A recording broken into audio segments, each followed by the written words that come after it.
Archivos de sonido. ¿Qué es el sonido? El sonido es la percepción de nuestro cerebro de la vibración mecánica que producen los cuerpos A, por ejemplo, un instrumento musical que golpea, ¿sí?, las moléculas de aire y genera ondas de expansión que van a golpear también el tímpano de nuestros oídos. Llega a nuestro oído a través de un medio, el medio que es el aire, y dentro del oído es traducido por medio de los huesecillos del tímpano y vamos a decir, de los nervios de la parte que inerva ese tímpano, es traducido en señales eléctricas que viajan a nuestro cerebro para ser interpretados como sonido. Puede ser sonido o puede ser ruido. Las imágenes, por ejemplo, imaginemos una cuerda como esta. La cuerda tensada, si nosotros le damos tensión suficiente a la cuerda entre dos puntos sobre la que a continuación pulsamos, ¿sí?, le damos un rasguido con el dedo, la cuerda entonces comenzará a producir un movimiento ondulatorio desplazándose de un lugar a otro. Esto llega a alcanzar de nuevo el punto de reposo si no seguimos aplicando esos rasguidos. Sin embargo, cuando está oscilando de un lugar a otro, esta cuerda está golpeando el aire que está a su alrededor y esto genera ondas de las moléculas de aire que golpean nuestro tímpano y se escucha el sonido de la cuerda precisamente. El sonido en el vacío no puede producirse puesto que no existen moléculas que puedan transmitir la vibración hasta nuestros oídos. Todos esos movimientos son las vibraciones. ¿Cómo esos movimientos no los realizara, no se pueden realizar en el vacío sino en el aire? Entonces, aunque también podría hacerlo, por ejemplo, dentro del agua. Incluso el agua, ojo, transmite mucho más fuerte el sonido que el aire, pero tiene la característica de que cambia ese tipo de vibración en el agua. Se producirá el desplazamiento de las moléculas empujando unas a otras en forma de ondas que obviamente van a golpear los cuerpos. Esas ondas sonoras se desplazarán hasta llegar a nuestro oído y de ahí pasarán a nuestro cerebro para que se encargue de reconocer e interpretar las vibraciones percibidas y ya interpretarlas como sonidos. Incluso les digo, puede ser como ruidos. Ahorita vamos a analizar la diferencia.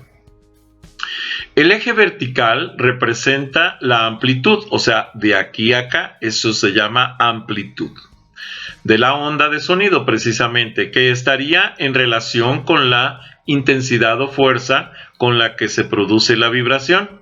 Y el eje horizontal, ¿sí?, o sea, la distancia que hay de aquí a acá, el eje horizontal, ¿sí?, representa el tiempo. Entonces las ondas viajan a través del tiempo, ¿sí?, obviamente en el espacio con una amplitud, pero a través de un tiempo dado, que constituirá el punto de reposo de vibración cuando esté aquí en la línea cero, o el punto en el que golpea las moléculas cuando tenga una amplitud, ¿sí? La amplitud va a tener una cresta sobre lo que sería una energía positiva o un valle sobre lo que sería una energía negativa. Por lo que los sonidos son agudos y graves. Cuantas más vibraciones por segundo el sonido es más agudo, como en este caso. Este sonido es un sonido agudo porque tiene muchas vibraciones por segundo. Cuando tenemos menos vibraciones por segundo, entonces el sonido es más grave. Si es más corta, entonces se dice que es fina y tensa. Y esta cuerda, por ejemplo, va a tener un sonido agudo cuando tenemos que es corta, que es tensa, que tiene una mayor presión y es más fina la cuerda. Cuando la cuerda es más gruesa, golpea más fuerte, pero menos oscilaciones por unidad de tiempo y entonces genera un sonido grave. Ese es el principio, por ejemplo, de las cuerdas de la guitarra. Mientras más gruesa la cuerda, el sonido es más grave. Mientras más delgadita la cuerda, el sonido es más fino. Los tipos de sonido son sonidos fuertes, ¿sí? Cuando tenemos una amplitud muy grande, eso es un sonido fuerte. Y cuando tenemos una amplitud pequeña, entonces es un sonido suave, no es fuerte, ¿sí? La frecuencia permite alcanzar la fidelidad del sonido. Esto es, mientras más veces yo mida la distancia que hay entre el eje horizontal y la amplitud de la onda, ¿sí? Entonces, mientras más mediciones tenga, más fiel va a ser la señal. Pero obviamente cada una de estas mediciones va a requerir que es primero la acción de la medición y segundo el guardar esta información en memoria. Entonces va a aumentar la cantidad de memoria necesaria para guardar la información del sonido, para poder saber cómo está esto y después replicarlo por medio de reproducción de una vibración electromecánica electromecánica como son las bocinas, para poder reproducir estos sonidos.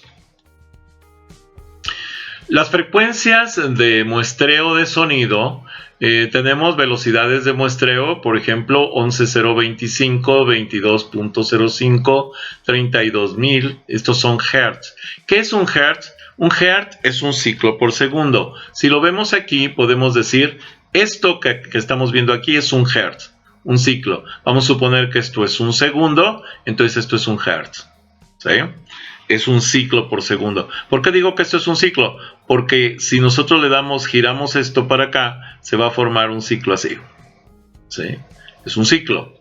Esto completo es un ciclo. Desde aquí hasta acá es un solo ciclo, porque tiene todos los puntos de la curva cubiertos para cerrarse de aquí a aquí. Eso es un ciclo. Entonces es un hertz. Es un ciclo por segundo. Si esto fuera un segundo, entonces esto es un hertz. ¿Ok? Muy bien. Bueno, regresando a la tabla, entonces tenemos que se mide la velocidad en hertz. 11.025 Hz, 22.050 Hz, 32.000 Hz, 41.100 Hz, 48.000 Hz, 96.000 Hz. Bien, para las calidades entendamos lo siguiente. Para lo que es una calidad baja de radio AM, se manejan de 0 a 5.512 Hz. Prácticamente el radio FM, lo que es la multimedia de gama alta, la frecuencia modulada, esta es amplitud modulada, va a trabajar entre 0 y 11.025 Hz. Lo que es la radio FM de velocidad de difusión estándar de alta calidad, ¿sí? ¿Cómo se llama? La frecuencia modulada también, va desde los 0 hasta los 16.000 Hz. La calidad CD, ¿sí? De sonido, ¿sí? Va desde los 0 hasta los 22.050 Hz. Esto es la velocidad, la distancia que recorre. Ojo, vean que aquí me dice que son 44.100 y aquí me dice 32.000, que es el doble de esto. Esto es el doble de esto. ¿Por qué? Porque va a tener de 0 a 22.050 positivos y de 0 a 22.050 negativos, de 0 a 16.000 positivos, de 0 a 16.000 negativos. De hecho, es la zona de muestreo hacia lo positivo y hacia lo negativo. Para un DVD estándar, el sonido va a ir desde los 0 hasta los 24.000 Hz.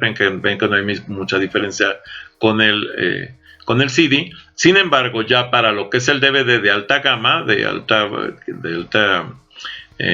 un DVD de alta definición, vamos a tener de 0 a 48.000 Hz. Aquí sí ya el incremento es muy notable. ¿Ok? Bueno, ¿qué es un controlador de sonido? Pues en la tarjeta madre aparecen este tipo de chips. Este es un Cirrus Logic, que esa es la marca, hecho en Corea. y es el controlador de sonido. Vamos a decir, esta es la tarjeta de sonido de la computadora, en un chip dentro con todos estos conectores, que es lo que permite hacer la comunicación y el procesamiento de los sonidos en la tarjeta madre. Ahora, con respecto al análisis del convertidor de tarjeta de sonido, tenemos lo siguiente: las salidas de audio, ¿sí? Tenemos digital a analógico, ¿sí? Y tenemos entonces el número de canales. Por ejemplo, 4 canales. Tenemos frecuencias de muestreo: 44.100, 48.000, 96.000, 192.000 kilohertz. Estos ya son 44.1, pero son kilohertz, o sea, 44.100, 48.000, 96.000, 192.000. La resolución en bits puede ser en 16 o en 24 bits. La mayoría de las tarjetas de sonido trabajan en 16 bits. Algunas trabajan en 24 bits. ¿Qué quiere decir? Que por cada una de las muestras que tomamos para ver esta altura, cada una de estas flechitas consumen 16 bits. Cada una. Ese es el estándar, ¿sí? Sin embargo, hay algunos que trabajan hasta 24 bits, que es sonido de alta definición, ¿sí? También tenemos, bueno, el convertidor que vamos a trabajar aquí es el Cirrus Logic, que es este chip, ¿sí? Ahora, la memoria necesaria para generación de sonido, vamos a tener el estándar 44.100, es el más utilizado en cómputo. Luego tenemos 48.000 y 96.000 que ya requieren tarjetas de sonido de alta definición. El más estándar es este en la actualidad. Bueno, los muestreos de sonido y su signo, y los rangos de los sin signo. Entonces, tenemos, por ejemplo, un byte, que son 8 bits, que va de 0 a 256, y entonces puede variar de menos 128 a 127. 2 bytes, que son 16 bits, va a irse de 0 a 65.536. Si ustedes elevan, por ejemplo, 2 a la 16, les va a dar esto, 65.536. Pero el rango negativo se va a menos 32.768 y el positivo 32.767, que es el máximo que puede abarcar los 16 bits. Para los 24 bits, ¿sí? En total son 16.777.216. Pero estamos hablando de que se va desde los menos 8.388.608 hasta los 8.388.307 positivos. 607 positivos.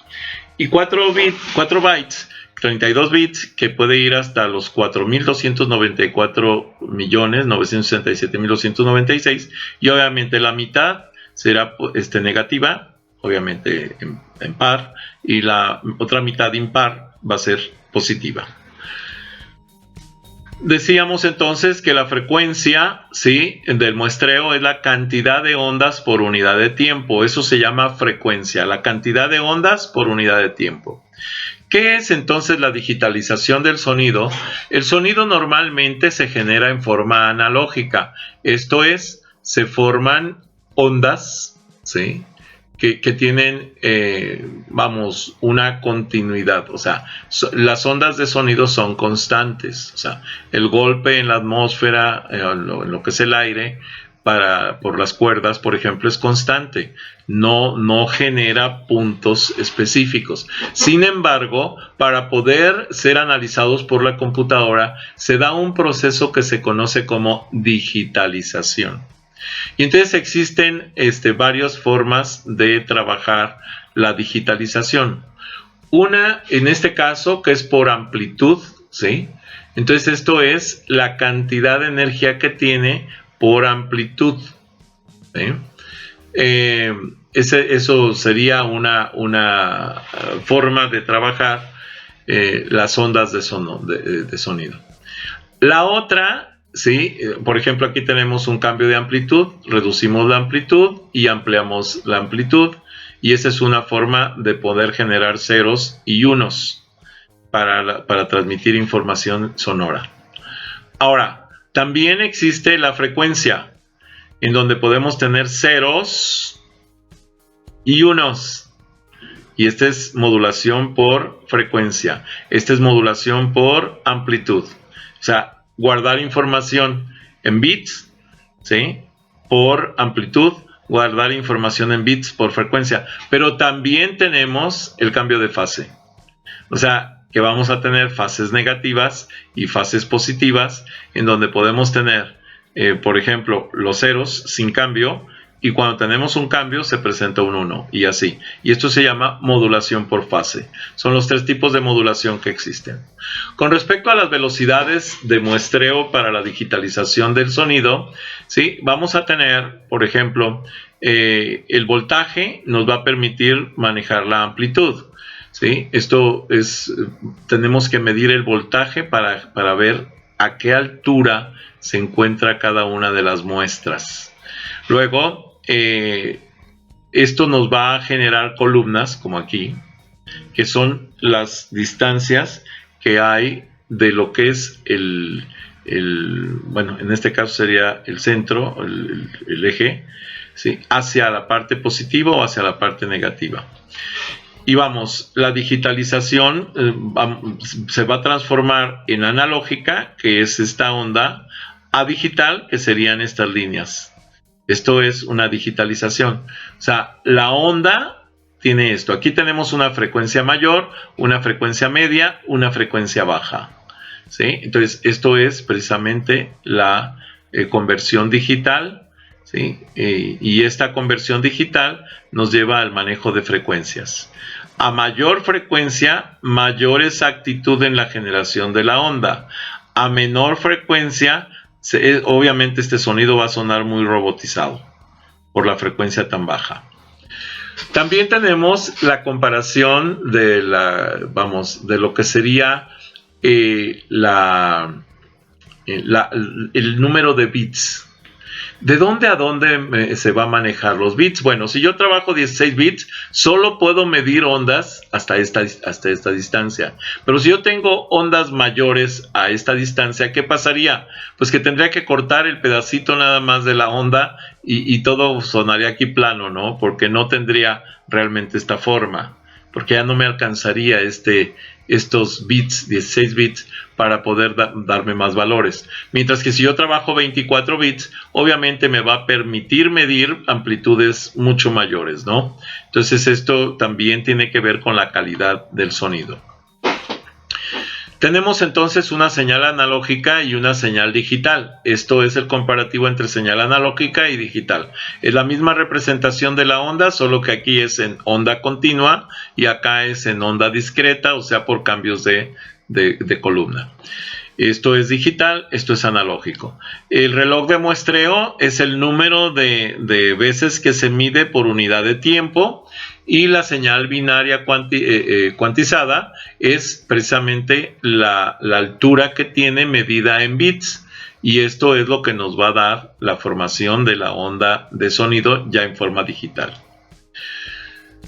El ejemplo de la medición de los voltajes en la digitalización de sonido es que nos lleva, por ejemplo, que aquí tenemos 0.1 volts, acá 0.2 volts, 0.3 volts, que es la forma en que se mide la señal o la onda de sonido, precisamente para poder tener una idea más clara. Si tenemos una mayor precisión, entonces podemos no solo medir saltos de 0.1, sino de 0.05 volts. Entonces cada 0.05 se va a estar midiendo y obviamente la exactitud de la curva es mucho mayor aquí que acá.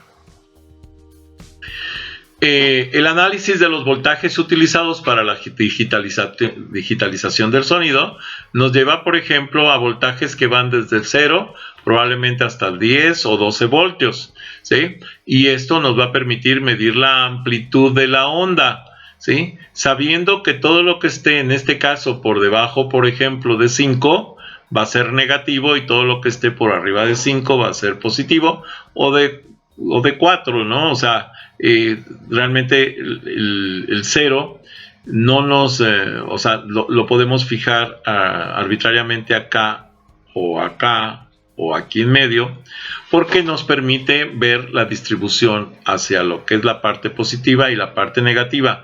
y la cantidad de muestreos que se haga, o sea, lo que yo pueda medir en bits aquí, eso nos va a dar precisamente la digitalización de la onda para la generación de la información de sonido digital. Hasta aquí.